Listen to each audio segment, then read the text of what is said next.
1절에서 17절까지 말씀 교독하겠습니다. 잠언 16장 1절에서 17절까지입니다. 오늘은 5월 30일 수요일 저녁입니다. 5월 30일자 본문 잠언 16장 1절에서 17절까지 말씀 교독하겠습니다. 구약성경 927쪽입니다. 잠언 16장 1절에서 17절 교독합니다. 마음의 경영은 사람에게 있어도 말의 응답은 여호와께로부터 나오느니라. 사람의 행위가 자기 보기에는 모두 깨끗하여도 여호와는 심령을 감찰하시느니라. 너의 행사를 여호와께 맡기라. 그리하면 내가 경영하는 것이 이루어지리라. 여호와께서 온갖 것을 그 쓰임에 적당하게 지으셨나니 악인도 악한 날에 적당하게 하셨느니라. 물은 마음이 교만한 자를 여호와께서 미워하시나니 피차 손을 잡을지라도 벌을 면하지 못하리라. 인자와 진리로 인하여 죄악이 속하게 되고 여호와를 경외함으로 말미암아 악에서 떠나게 되느니라. 사람의 행위가 여호와를 기쁘시게 하면 그 사람의 원수라도 그와 더불어 화목하게 하시느니라. 적은 소득이 공의를 겸하면 많은 소득이 불의를 겸한 것보다 나으니라.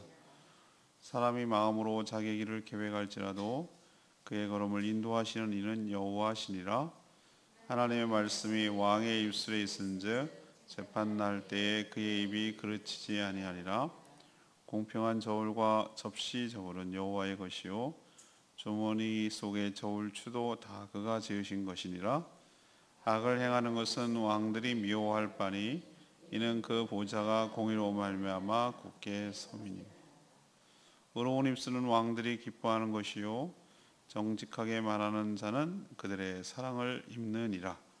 왕의 진노는 죽음의 사자들과 같아도 지혜로운 사람은 그것을 쉬게 하느니라. 왕의 희색은 생명을 뜻하나니 그의 은택이 늦은 비를 내리는 구름과 같으니라.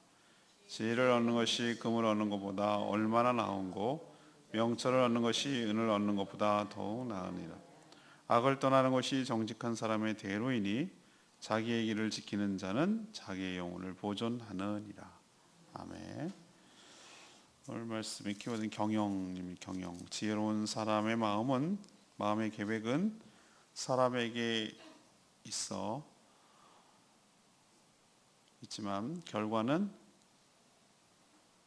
하나님께 달려 있음을 알기 때문에 하나님께 믿고 맡긴다는 것이죠. 또한 하나님께서 사람의 마음을 감찰하고 계심을 알기 때문에 하나님을 경외하는 마음으로 모든 악한 생활에서 떠난다고 말합니다. 사람을 다스리는 통치자는 하나님께서 그 권위를 주셨습니다. 그렇기 때문에 그 말에 순복하고 따라야 자신에게 유익하다고 충고하고 있습니다. 오늘 질문은 성도라면 자신의 인생을 어떻게 경영해 나가야 합니까? 성도라면 자신의 인생을 어떻게 경영해 나가야 합니까? 이것이 이제 오늘의 질문입니다.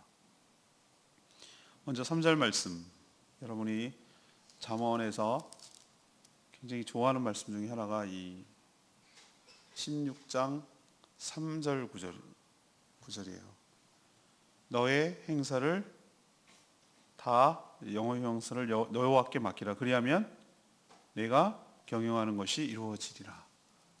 이 말씀 아주 상당히 좋아하죠. 좋아하니까 기독교 백화점에 다 파 있죠. 많이 찾으니까. 지혜로운 사람은 1절에 보면은 자신이 아무리 미래를 위해서 마음속으로 계획한다고 할지라도 이 마음의 경영이라는 것이 어떤 개념이죠? 우리도 뭐 경영하면 자꾸 사장님 뭐 이런 것들을 생각하는데 마음의 경영이라는 것은 어떤 플랜을 짜고 그것을 추진하고 하는 모든 것들을 통칭해서 경영이라는 말로 표현을 하는 거예요. 그래서 지혜로운 사람은 자신이 아무리 미래를 위해서 마음속으로 계획한다고 할지라도 말의 응답이라는 것은 그렇게 막 하고 얘기하고 막 설레발하고 뭐 얘기하고 계획하고 뭐 이렇게 해도 그 말이 결국 성사되는, 일이 성사되는 것은, 또 성취되는 것은 누구께로 나온다? 여호와 하나님께로부터 나온다 라고 믿는 거예요. 그걸 믿기 때문에 그래요. 같은 개념이 9절에도 나와요. 9절에 보면 어떻게 나와 있습니까? 9절도 유명한 것인데 같이 읽어볼까요? 16장 9절 시작. 사람이 마음으로 자기의 길을 계획할지라도 그의 걸음을 인도하시는 이는 여호와 신이냐. 아멘? 아멘입니다. 이거 우리 누차 경험하고 실생활에서 아주 밀접하게 실감하는 말이 이거예요.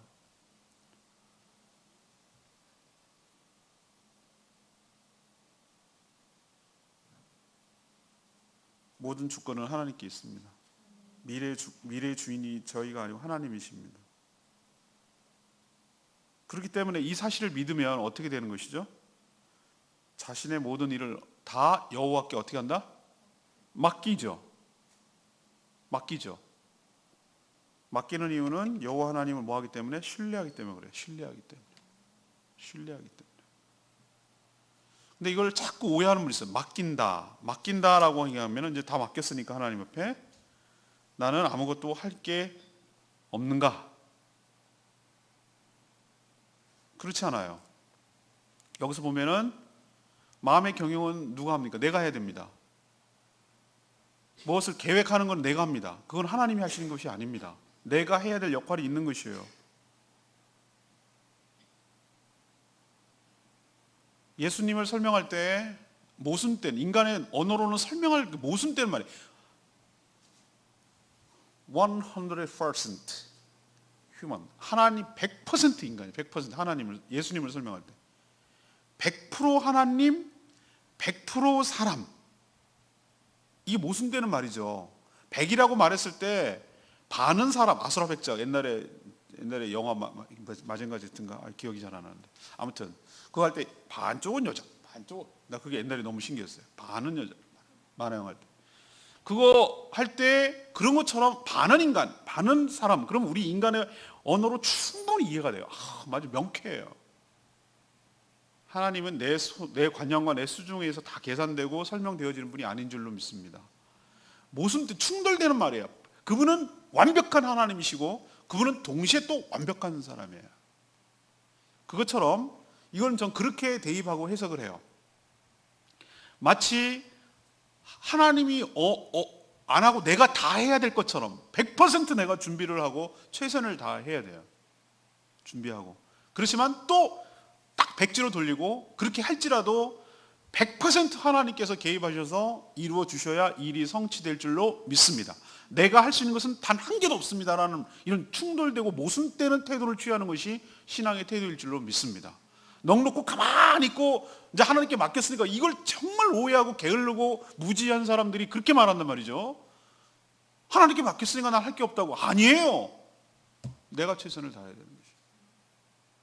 시험 다가오는데 시험 준비 하나 할 거 하나님 믿습니다. 그건 불신입니다. 하나님을 시험하는 행위예요. 성령의 감동으로 설교를 해야 된다. 그리고 설교 준비 하나 하고 안 하려고 하는 목회자를 여러분 어떻게 평가하시겠어요? 그게 굉장한 믿음 같지만 굉장한 불신입니다. 그것은. 제가 해야죠. 제가 하는 것처럼 최선을 다해 준비를 해봐야죠. 그렇지만 여기 올라와서는 어떻게 합니까? 준비는 최선을 다했지만 그 모든 결과가 이루어지고 행해지는 모든 것들은 하나님이 하셔야 된다고 믿고 하나님께 모든 것을 맡기는 행위. 세상 사람들은 죽었다 깨어나도 이 말을 이해 못하는 이 행위. 내가 100% 해야 되지만 아니고 또 동시에 하나님이 100% 하셔야 일이 성사되고 성취된다는 이 놀라운 비밀, 신비, 희한한 놀라운 일, 이것이 바로 성경 속에 담겨있는 하나님께 맡긴다는 뜻인 줄로 믿습니다. 하나님께 맡긴다는 건 하나님의 뜻을 내가 온전히 순복하고 그의 주권을 인정하겠다는 뜻이에요. 하나님은 한 번에 다 보여주지 않으세요. 그러면 좋겠죠. 제가 그래서 비유를 들었어요. 그게 신의 산인지 아닌지 역사적 논란이 많고 고증이 문제지만 아무튼 지금은 못 갑니다. 이집트 테러 때문에. 시나이 반도에 보면은 그걸 모세산이라고 그래가지고 신의 산이라고 불리는 소위 산이 있는데 거기 이제 올라가는데 밤에 갑니다. 왜 밤에 가는지 나중에 알았어요. 햇빛이 너무 쨍쨍해서 아침에 가면 사람 태워 죽여요. 딱 맞는 말이 그 말이에요. 햇볕이 너무너무 강해서 그 낮에 올라갔다가 내려올 수가 없어요. 탈진이 돼서. 그래서 새벽 2시에 출발합니다. 새벽 2시에. 그것도 힘들까 봐 힘들기도 하고 길도 모르니까 낙타 타고 갑니다. 몇 불 주고 낙타 타고 가는데 낙타가 얼마나 빠른지 몰라요. 빛을 이렇게 비춰가는데 여기가 천길 낭떠러지예요. 알고 보니. 그러니까 뭣도 모르고 따라 올라가는 거예요. 그리고 이제 낙타도 못 올라가는 시점에 내려와요. 거기가 산장에 딱 입고 되면 그때부터 이제 걸어가는 거예요. 제 아내는 거기서 포기하고 나 여기서 커피 마시고 있을 테니까 당신 혼나 갔다 오라고. 그래서 내가 기어코 끌고 갈 것을 지금 나한테 굉장히 고마워합니다. 언제 내가 거기 가보겠냐고. 안 갔으면 그 장엄한 햇빛에 비치는 아침에 동터오르는 그것을 그 광경을 구경 못했을 거야. 그때 제가 느낀 거 내가 가보길 했나 거길. 초행길이고 한 발, 한 계단 머리에 이렇게 쌓인 랜턴 가지고 비춰가면서 올라가요. 어디가 끝인지 어디까지가 있는지 아무도 몰라. 그냥 한 계단 앞사람 꽁무니 따라가면서 가는 거예요. 가다 보니 어느덧 정상에 가 있는 줄로 믿습니다. 이게 제가 왜 하는가? 하나님께서 우리에게 뭘 요구하시냐면 믿음을 요구해요. 우리에게 신뢰를 요구한다고. 우리 인생을 다 보여주죠. 하나님은 계획이 서 있어요. 우리를 향한 하나님의 계획이 서 있는 줄로 믿습니다. 우리를 통해서 어떻게 하시려고 이 땅에 생명을 우연하게 주냐냐고 하나님의 거룩한 뜻을 사용하기 위하여 이 땅에 태어나게 하시고 거듭나게 하시고 이 땅에 제주도라는 땅에 보내게 오시고 여기서 신앙 공동체를 통해서 함께 신앙생활하는 모든 것들이 하나님의 나를 향한 계획 속에 있었어요. 우린 다 모르고. 또 앞으로 우리가 살아갈 길이 어떻게 있는지 하나님은 서 있어. 결정론적이고 운명론적인 건 아니에요. 우리가 어떻게 하느냐에 따라 달라요. 그렇지만 하나님 계획이 서 있어요. 그럼 그걸 어떻게 하는데요? 우리의 믿음의 순복의 한 템포 한 걸음 믿음으로 내딛는 그 행보가 이어지고 또 이어졌을 때 제가 시내산에 쭉쭉쭉 어딘지 모르지만 미지의 세계, 컴컴한 세계를 새벽에 올라갔을 때 어느 순간에 딱 지점에 정상에 가 있고 목적지에 가 있고 그 장엄하고 황홀한 광경을 경험하게 되는 놀라운 축복이 있게 되는 줄로 압니다. 여러분 인생도 똑같아요. 그래서 우리는 하나님을 신뢰하는 거예요. 신뢰는 두 가지가 개념이 들어있다고 그래서 하나는 믿는 거, 하나는 기대는 거. 이게 신뢰의 두 가지 개념이에요. 믿기 때문에 기대는 것이기도 하지만 이 두 가지가 우리는 포함되어 있어요. 하나님을 신뢰한다라고 말할 때 믿고 의지한다라는 개념이 들어있어요. 그래서 믿음으로 했던 것보다 우리가 계획했던 것보다 훨씬 더 좋게 이루어지는 것을 우리가 상상했건 요 정도였는데 그 이상으로 넘치도록 주시는 것을 경험하게 될 줄로 믿습니다. 이게 하나님께 맡긴다는 뜻이에요. 살다 보면 우리 눈에 보기에 악한 것도 있어요. 세상에 왜 이렇게 악한가? 거꾸로 가는 것 같고 하나님이 없는 것처럼 느껴질 때도 있어요. 많은 사람들이 이 문제 갖고 신앙에서 멀어지고 떨어져요.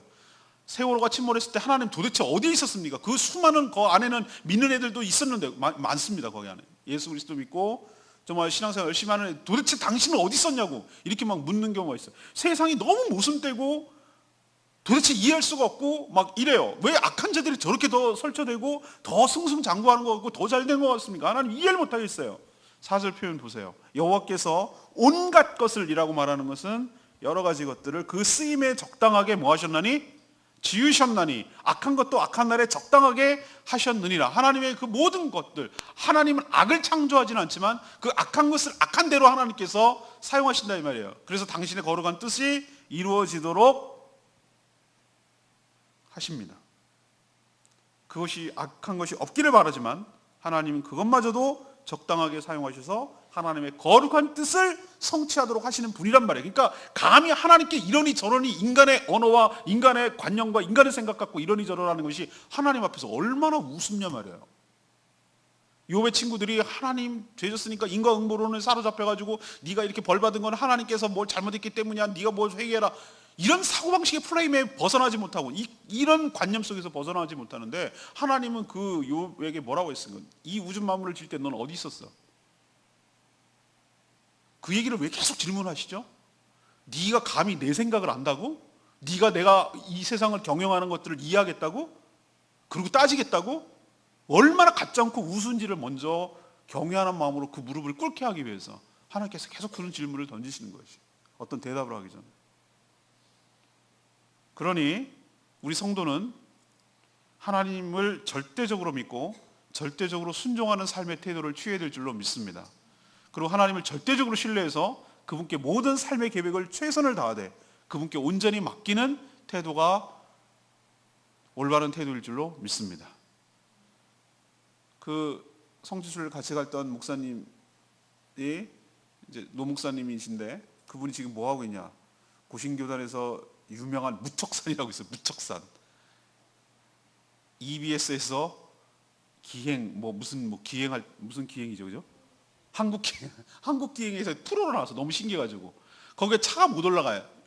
엄청 높아가지고 사람만 걸어갈 수 있는데 기도원이 그 산 중턱에 있으니까 너무 짐이 많고 그러니까 정주채 목사님이 돈을 얼마 냈다 그러더라고요. 당나귀 2마리, 크로스, 크라운. 얼마나 멋있어. 이름 잘 줬어. 왜 크로스라고 그랬더니 이 털이 십자가 모양으로 돼 있대. 근데 목사님 이름 너무 잘 줬어. 크로스가 십자가잖아, 십자가. No cross, no crown. 십자가 없이는 no crown. 멸류관이 없어. 당나귀 2마리. 당나귀 2마리가 그 좁은 길을 짐을 대신 싣고 잘 올라가고 잘 내려가고. 마트 가면은 당근 사다가 먹여주고. 당근과 채찍할 때 그게 당근이에요, 그게. 당근 좀 먹여주면 아주 좋아해서 잘 먹어요. 가자 그러면 말도 잘 들어요. No cross, no crown. 그 노상균 목사님이 제가 여기 내려와서 집회도 하시고 그랬을 때 저한테 해준 말이 이 말씀이었어요. 절대 믿음, 절대 순종. 하나님을 절대 신뢰하는 거예요. 상황에 흔들리지 않냐고. 상황은 거꾸로 가. 내가 원하는 방식이 아니었어. 이게 아닌데 그럴지라도 절대 믿음. 하나님을 전제로 아주 의심을 하지 않는 거예요. 하나님께서 분명한 뜻이 계시겠지. 나를 사랑하셔. 나에게 가장 좋은 것을 주시기 위하여 지금 가고 있는 중이야. 내가 뒤로 가는 것 같아도, 돌아가는 것 같아도, 방황하는 것 같아도 나의 삶의 주도권은 하나님이 갖고 계셔. 그러니까 절대 믿음이에요. 절대. 믿으니까 절대 순종. 하나님의 어떤 일이 있어도 하나님의 뜻에 어긋나지 않냐고 전폭적으로 신뢰하며 그분의 순종하는 자세. 이게 목회의 근간을 이루십시오. 저한테 했던 말이 그 말이었어요. 절대 믿음, 절대 순종. 이게 저는 하나님 여호와께 맡기라라고 말하는 말에 일맥상통한다고 생각합니다. 사랑하는 여러분, 신앙은 이런 거예요. 내 상황이 좋고 내 마음대로 잘 되고 내 소원이 성취되면 좋은 하나님. 그러면 좀 뭔가 믿음이 있는 것 같고 내 생각대로 안 되고 일이 꼬이고 안 되고 그러면 이런 하나님 필요 없다고 그러고 이렇게 상황과 조건에 따라 움직이는 요동치는 믿음을 절대 믿음이라고 말하지 않아요. 그건 하나님을 신뢰하는 게 아니에요. 조건 따라 움직이는 거고 내 상황 따라 움직이는 것이. 하나님은 선하신 분인 줄로 믿습니다. 제가 아무리 힘들고 어려워도 내가 그 믿음은 놓치지 않았던 것 같아요. 지금까지 살면서. 낭떠러지에서 내가 마지막으로 떨어지고 있어요. 지금 1, 2초 만에 떨어지면 난 떨어져서 죽어. 떨어지는 그 0.1초 사이에도 눈빛은 하나님을 향하고 있어야 된다고 그랬어요. 그게 하나님을 신뢰하는 마음이에요. 전적으로 신뢰하는 마음. 여러분도 이런 신뢰가 있을 때 하나님께서 여러분을 그 믿음대로 헛되지 않도록 책임져 주시고 인도해 주실 줄로 믿습니다. 두 번째 얘기, 6절에 있는 말씀. 하나님을 경외하며 악에서 떠나야 한다는 거예요. 하나님을 경외하며 악에서 떠나야 한다. 오늘 질문이 뭡니까? 성도라면 자신의 인생을 어떻게 경영해 나가는데 이것이 오늘의 질문이에요. 어떻게 경영할까요? 그러니까 첫 번째는 하나님을 신뢰하기 때문에 맡게 된다고 했고 두 번째는 6절에 있는 말씀대로 하나님을 경외하기 때문에 악에서 떠나는 것이. 2절 말씀 보세요. 2절에 뭐라고 되어 있습니까? 사람의 행위가 자기 보기에는 모두 깨끗해 배도 여호와는 뭘 감찰한다고요? 심령을 감찰한다 그랬어요. 심령을. 속일 게 따로 있지. 우리도 속담이 있어요. 귀신을 속여라. 귀신도 속일 수 있어. 하나님은 안 돼. 심령을 감찰하신다. 심령이 뭘까? 우리 마음의 가장 깊은 내면의 내속, 우리의 속마음, 이걸 다 간파하고 계시는 뜻이에요. 그래서 5절 말씀 보면 뭘 합니까? 하나님께서 마음이 뭐한 자를 심령을 감찰하신다고 하는데 그 마음이 교만한 자를 뭐 하시고? 미워하시고. 또 5절에 악한 자들끼리 아무리 서로 손을 잡고 악한 것을 도모할지라도 하나님의 형벌을 면할 수 없다는 사실을 하나님을 신뢰하는 자는 잘 알아요. 하나님을, 지혜로운 자는 그걸 알고 있다고. 하나님이 모든 것을 감찰하시고 그 마음이 교만함을 아시고 지들끼리 아무리 악한 짓을 계획하고 모략을 해도 다 들통이나고 끝내는 형벌을 받을 거라는 걸 알고 있다고요. 그래서 6절에 있는 말씀대로 하나님을 뭐하기 때문에? 경외하기 때문에 악에서 뭐하게 된다? 떠나게 된다는 거예요. 그래서 떠나는 거예요. 안 통한다는 거 아는 거예요. 그래서 하나님을 경외함으로 악에서 떠나는 구체적인 행위가 8절에 있는 말씀대로 불의해서 얻은 많은 재물보다 공의로운 작은 재물을 더 낫다고 생각하는 거예요. 착복하고 횡령하고 사기치고 이렇게 해서 모은, 그래서 많이, 제가 그 사례 얘기했잖아요. 송유관 구멍 뚫어가지고 내가 그 유튜브 뒤져보세요. 나 그 뉴스 보고 내가 웃겨가지고 죽는 줄 알았다 그랬잖아요. 관 뚫어가지고 산에다 이렇게 살살살 묻어가지고 기름 팔아가지고 11억 만들어 놓고 현금을 바로바로 뭐 쌓이면은 얘가 직업이 없는데 왜 이렇게 돈이 많아 그럴까봐 돈이 들어오는 대로 다 찾아가지고 현금으로 찾아가지고 다 찾아놨단 말이에요. 집안에 모아놨는데 돈 세다 죽게 하소서 뭐 그런 것처럼, 돈방석에 앉아봤어 뭐 이런 것처럼 돈에 미친 거지. 돌아버린 거예요. 돌아버린 거. 제가 얘기했잖아요. 돈에 막 돈을 갖다가 날리는 거예요. 방 안에서. 그걸 누가 찍었어. 찍은 게 봐봐요. 결정적으로 이게 했다는, 도둑질했다는 결정적 증거가 지네가 찍어갖고 지가 걸렸어. 지가 속은 거예요. 돈을 막 이러더라고. 이러고 돈을 뿌리면서 돈다발 받아가지고 막 이러고 막 좋아가지고 이런 걸 보고 하도 기가 막혀서 이 헛웃음밖에 안 나는 걸 내가 봤어요. 잡혔어요. 그 영상도 나왔어요. 그거예요. 불의하게 얻은 많은 재물보다 적지만 정직하게 땀 흘려서 받은 재물을 더 낫다고 생각한다. 왜 그런 행동이 나옵니까? 하나님께서 뭘 보시기 때문에? 심령을 감찰하시고 그렇게 악을 꾀한다 할지라도 모든 것이 폭로되며 형벌을 면할 수 없다라는 것을 알기 때문에, 그 결과를 알기 때문에 하나님을 두려워하는 마음 때문에 성실하고 정직하고 땀 흘려서 번 소득을 원하지, 그런 식으로 사기쳐가지고 일확천금을 하는 그런 것들을 안 한단 말이에요. 사람은 다 속일 수 있어요. 완전 범죄를 끝날 수 있을지 모르지만 안 되는 게 있어요. 한마디로 안 되는 건 하나님 앞에서는 안 돼요. 미제 사건으로 남을지 모르지만 하나님 앞에서는 안 된다고. 하나님 앞에서 미제 사건은 없어요. 다 알고 계시니까. 제가 그랬잖아요. 하나님께서 감찰하신다라는 표현을 썼는데 제가 어느 날 눈이 번뜩이는 게 있었다니까요. 우린 자꾸 먼 우주선에서 천리안 우주선처럼, 막 요즘은 미국 애들이 어떻게 하냐면은 북한에서 지름 5cm 정도 크기의 것들을 식별할 수 있을 정도로 이게 군사 위성을 갖다 설치해 놨어요. 그런데 우리는 그렇게 하나님이 먼 하늘에서 이렇게 쳐다본다고, 왜 그런 생각을 하세요? 나는 더 확실한 방법이 있는데. 내 눈으로 보잖아. 내 눈으로. 내 안에 성령이 하나님이 계신 줄 믿습니다. 내 안에 계시잖아요, 성령님께서. 그럼 내 눈으로 지금 내가 보고 있잖아.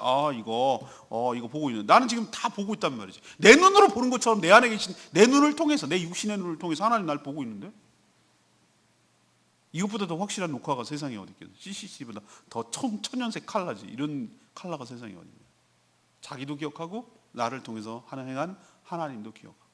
그러니 뭘 속이겠어요? 속일 게 따로 있죠.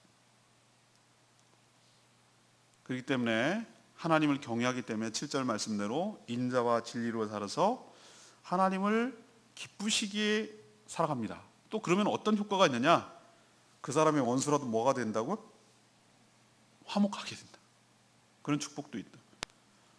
또 16절 말씀처럼 그래서 더욱 하나님을 기쁘시게 하도록 살려고 노력하고. 이게 바로 지혜거든요. 지혜가 똑똑하고 약삭 빠르고 그게 지혜가 아니고, 하나님이 내 삶을 감찰하신다는 걸 알고 악에서 떠나 똑바로 살아가는 삶의 태도, 이런 삶의 태도를 지혜라고 말하는 거예요. 제가 어제 CBS 방송에서 얘기했죠. 그제 위스덤의 개념을 우린 자꾸 똑똑하고 계산 빠르고 경험 빠르고 뭐 이런 거 많이 알고 있고 뭐 이런 걸 위스덤, 지혜라고 생각하는데 성경에서는 전혀 다른 개념으로 얘기를 해요. 전혀 다른 개념으로 얘기해요. 하나님의 말씀이 곧 지혜이고 그 말씀대로 살아가는 것이 지혜인 줄로 믿습니다. 그러니까 전혀 다른 개념. 오늘도 그 얘기잖아요. 이런 지혜가 있는 것이 보물보다 낫고, 17절에 악에서 떠나는 것이 자기의 뭐를 지키는 것이다? 영혼을 지키는 것을 아는 것. 이게 지혜죠. 그래서 이런 지혜가 있는 사람은 두 번째를 정리하면 어떻게 됩니까? 하나님을 경외하게 되고, 하나님을 경외한다는 것이 무엇으로 드러납니까? 악에서 떠나는 삶으로 드러나게 되는 것이죠. 여러분도 하나님을 감찰하시는 걸 알고 하나님을 경외하는 마음으로 모든 악함에서 떠나 자기의 영혼을 보존하고 원수까지도 친구가 되고 세상의 어떤 보물보다 더 소중한 것들을 소유하며 살아가는 복된 인생 되기를 축복합니다. 세 번째, 14절 말씀, 하나님이 주신 권위에 순복해야 된다는 거예요. 하나님이 주신 권위에 순복해야 된다. 지혜로운 사람은 하나님이 세우신 통치자, 여긴 왕이라고 표현되는데 시대와 상황에 따라서 다양하게 통치자를 표현합니다만 주로 우리는 king, 왕의 개념으로 설명을 하죠. 북한에서는 그분이 킹이고요. 뭐라고 표현했든 간에 우리는 대통령이라고 말하고 국무위원장을 했든 뭐라고 했든 하여튼 김정은이가 킹이에요. 근데 우리는 막 헷갈려요. 앞에서 제가 얘기했잖아요. 우리 상황과 우리가 납득이 안 되는 게 많다고. 악한 것도 악한 나름대로 쓴다고 얘기했잖아요. 4절에 제가. 그렇죠? 악한 것도 악한 필요해서 적당하게 쓴다고 얘기하셨어요. 모든 권위는 하나님께서 나온다는 믿음을 가져야 돼요. 만약 부여된 권위를 잘못 사용할 경우 하나님께서 부여된 그 권위자를 책임지세요. 걷어가세요. 하나님께서 왜 이렇게 미숙한 자에게 권위를 주셨을까? 그것은 그 사람을 통해서 하나님의 질서를 유지하고 당신의 거룩한 뜻을 이루기 위해서예요. 악을 행하는 것을 통치자는 미워하기 때문에 12절의 말씀대로 거기에 합당한 형벌을 하나님을 대리해서 가한다 이 말이에요. 그래서 공권력이 필요하고 국가 공권력이 그래서 필요한 것이에요. 치안과 질서를 유지하기 위한 순기능적인 모습이 있어요. 그래서 그 사회가 공의가 유지되는 거예요. 하나님의 공의가 실현되도록 하는 하나님의 장치이기도 해요. 근데 어리석기 짝이 없는 사람은 그 하나님이 세워주신 정당한 권위에도 도전해요. 마치 모든 권위에 도전하는 것이 굉장히 굉장히 멋있고 쿨하고 굉장히 사람이 아주 시니컬하고 굉장히 좀 지적이고 이렇게 생각하는 거 바보입니다. 권위를 잘 구분할 수 있어야 되고 분별할 수 있어야 됩니다. 하나님께서 세우신 합법적인 권위에 온전히 순종하는 것이 지혜로운 삶의 태도일 줄로 믿습니다. 어려서는 부모의 권위에 순종해야 되는 거예요. 학교 가서는 선생님의 권위에 순종해야 되는 거예요. 직장에서는 직장 상사의 권위에 순종해야 되는 것이에요. 나라의 백성으로서는 국가 공권력에 순응해야 되는 것이에요. 교회에서는 하나님이 세운 리더십에 순종하는 것이에요. 그게 합당하고 올바른 태도인 줄로 믿습니다. 근데 아닌 것도 있잖아요. 지난번 우리 촛불혁명으로 뒤집어 엎었잖아요. 그럼 어떡하냐고. 그렇게 하는 거예요. 무력적이고 폭력적으로 불법적으로 하는 것이 아니라 하나님께 기도하면서 법에 부여된 테두리 안에서 합법적으로 어필하고 도전하고 저항하고 우리 의사를 표명하고 그 여론을 모아서 그렇게 탄핵하고 헌법재판소에서 탄핵을 결정하고 그렇게 해서 대통령 선거하고 정권 교체를 이루고 세상에서 민주주의를 그렇게 몇백 년 했다는 나라도 우리나라 이렇게 하는 것을 굉장히 부러워하고 대한민국이 그거 보고 깜짝 놀랐다는 거. 굉장히 성숙한 나라다. 피 한 방울 흘리지 않냐고 합법적으로 정권 교체를 이루는 나라가 어디 그렇게 흔하게 있냐 말이야. 선거철도 아닌데 대통령 선거 때도 아닌데 그렇게 이것이 저는 하나님의 개입, 촛불의 혁명, 시민의 힘입니다 이렇게 말하지만 저는 악하게 통치하는 권위를 아까 제가 서두에 말했잖아요. 하나님의 방식으로 교체시키는 거예요. 하나님이 책임져서 하나님의 방식으로 할 거니까 그 전까지는 순종하고 따르는 것을 필요하다는 것이죠. 그래야 생명을 얻고 은택을 입는다고 말해요. 하나님은 세우신 권위자에게 순복하는 법을 통해서 최종적이고 최고의 권위자이신 하나님께 순복하는 법을 배워가도록 훈련하는 줄로 믿습니다. 부모에게 순종하지 않은 애가 나를 다른 권위에 순종할까요? 안 합니다. 그런 애들은 막 나갑니다. 그 피해를 누가 볼까요? 그렇게 어려서부터 부모의 말씀에도 권위에 도전하는 그 아이에게 그 피해가 고스란히 갑니다. 불행한 인생을 사는 것이죠. 최종 권위자이신 하나님 앞에 온전히 순종할 때 그 권위는 우리는 잘못된 권위자를 여태껏 봐왔기 때문에 그러면 권위주의와 권위를 구분을 못하는 경우가 있는데 참된 권위는 진짜 참된 권위는 우리를 위해서 희생하고 예수님처럼 우리를 위해서 헌신하고 우리를 지켜주고 우리를 보호하고 우리를 챙겨주고 우리를 이끌어가고, 이게 참된 권위자의 모습인 줄로 압니다. 근데 우리는 잘못된 권위를 받았어요. 다스리고 군림하고 부려먹고 이런 권리만 받기 때문에, 잘못된 타락한 권위만 받기 때문에 권위 그러면 싫어하는 것이지만, 사실 권위라는 것은 최종 권위자가 하나님이신데 그분은 권위자이시기 때문에 그렇게 하지 않으셔도 되는데, 자신의 권위를 내려놓고 자신의 권위를 사용해서 우리를 위하여 희생하고 우리를 위하여 헌신하고 우리를 섬겨주고 우리를 살려주고, 왜? 자기가 책임을 져야 되기 때문에. 그게 참된 권위자의 모습인 줄로 믿습니다. 그러니까 참된 권위, 하나님이 세우신 권위에 순종하는 것이 우리에게 유익하고 축복이 될 줄로 믿습니다. 레마의 말씀 3절 말씀, 아까 했죠. 유명한 성구, 기독백화점에 가면 써있는 성구, 같이 읽어볼까요? 시작. 너의 행사를 여호와께 맡기라. 그리하면 네가 경영하는 것이 이루어지리라. 누군가 무엇을 맡긴다는 것은 상대를 뭐 하는 거라고 그랬죠? 신뢰하는 것이라고 그랬어요. 불신하면 우리는 큰 것도 아니고 아주 작은 것도 못 맡겨요. 무슨 짐도 얘를 못 믿겠어. 그러면은 이거 좀 맡겨주세요 라는 말을 못 해요. 왜? 얘가 먹고 뛸지 어떻게 알아? 못 믿으니 못 믿는 것이. 신뢰가 그렇게 중요해요. 우리는 미래를 모르죠. 미래의 주인은 하나님이시죠. 하나님께 맡기면 우리 눈에 보기에 상황은 더 악화되고 일이 그르칠 것처럼 보여도 하나님의 역사와 섭리로 결국 더 좋은 길로 인도하셔서 그 일이 성사되도록 만들어 주실 줄로 믿습니다. 그 경영하는 것이 이루어지리라고 하시잖아요. 그러니 우리의 인생은 하나님께 맡길 때 비로소 우리는 안정감을 누리고 평안을 누리고 인생을 여유롭고 행복하게 살게 될 줄로 믿습니다. 인생을 하나님께 못 맡기는 사람의 특징, 모든 인생을 자기가 스스로 개척해 나가려고 하니까 얼마나 피곤하고 힘들지 몰라요.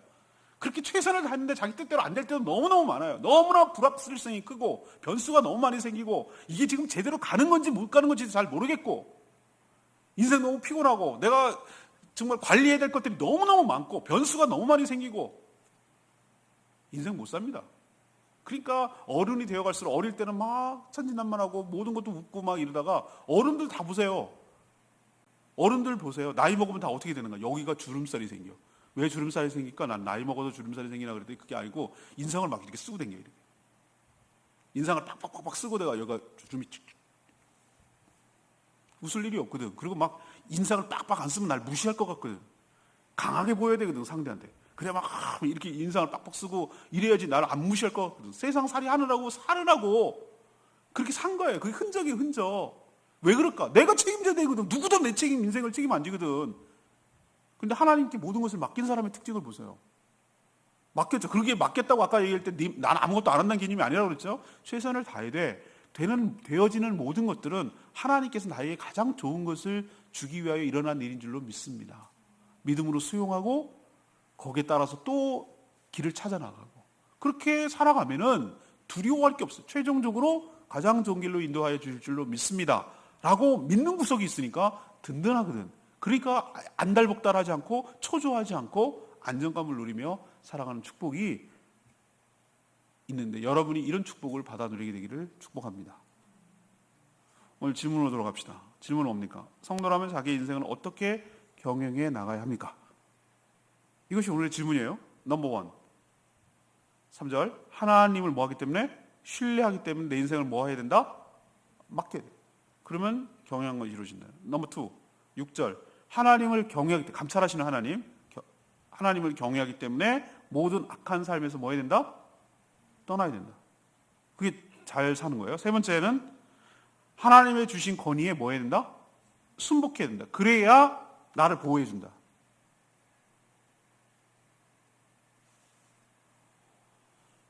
오늘 말씀 붙들고 기도하기 전에 아까 불렀던 348장 나의 가는 길 이 찬양 부르고 찬양집 348장입니다. 이 찬양 부르고 기도하는 시간 갖겠습니다.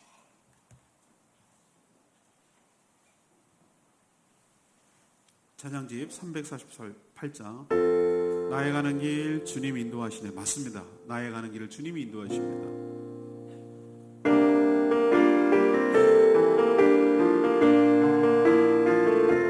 나의 가는 길, 나의 가는 길 주님 인도하시네.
항상 하시네.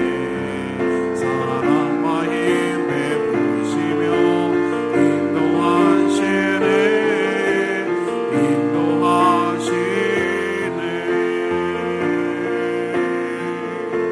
맞습니다. 오늘 말씀 생각하면서 이 가사 보세요. 내가 가는 길을 누가 인도하신다고요? 주님이 인도하신다. 내 눈에 보입니까? 하나님이 안 보여도 날 위해 일하고 있음을 내가 믿는 거죠. 주님이 나의 인도자이시고 내 눈에 안 보인다고 해서 내가 없는 것이 아니라 항상 나와 함께 하시고 나에게 사랑과 힘을 베풀어 주시고 나를 인도해 주실 줄로 믿습니다.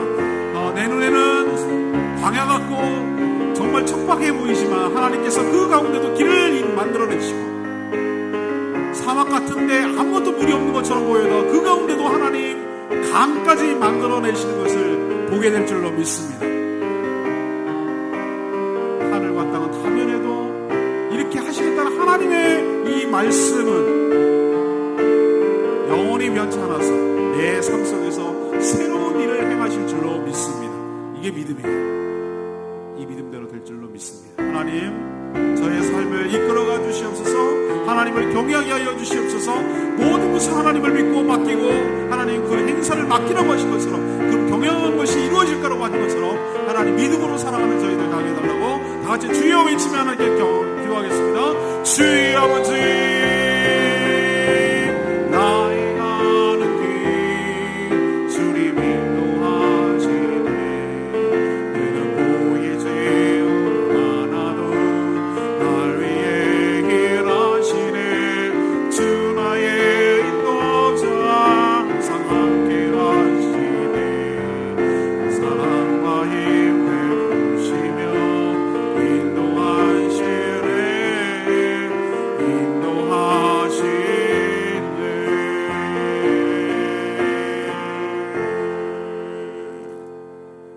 하나님, 저희는 지금까지 제가 주인이 되어서 자신을 의지하며 살았습니다. 그러나 인생은 더 꼬이고 힘들어졌습니다. 이제는 나의 내일 일을 다 하시고 내일의 주인 되시는, 내 인생의 주인 되시는 하나님께 믿고 맡기겠습니다. 저희 삶을 친히 인도하여 주시옵소서. 또한 심령을 감찰하시는 하나님을 경외함으로 모든 악한 생활에서 떠나겠습니다. 동시에 하나님이 세우신 참된 권위자 앞에 순복하겠습니다. 그래야 할 때 저희 영혼을 지켜 보호하여 주시고 가장 좋은 길, 가장 선한 길, 우리에게 복된 길, 우리를 행복하게 하는 길로 인도하여 주시옵소서. 절대 믿음, 절대 순종, 하나님을 절대 믿기에 절대 순종하는 참된 신앙인으로 살게 하여 주시옵소서. 주님께 모든 것 맡기었고 예수 그리스도의 이름으로 축복하며 기도합니다. 아멘.